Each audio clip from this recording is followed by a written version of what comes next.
كيف حالك يا عم؟ بالله ممكن تدق على أهلي عشان ضايع.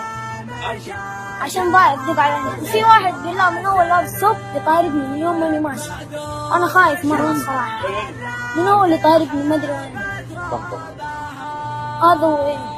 لا عارف هو عارف ايش دخل انت؟ دقيقة هذا عارفه؟ تعرفه؟ لا ما أعرف لا. ما يعرفه كلمة كيف انت واقف؟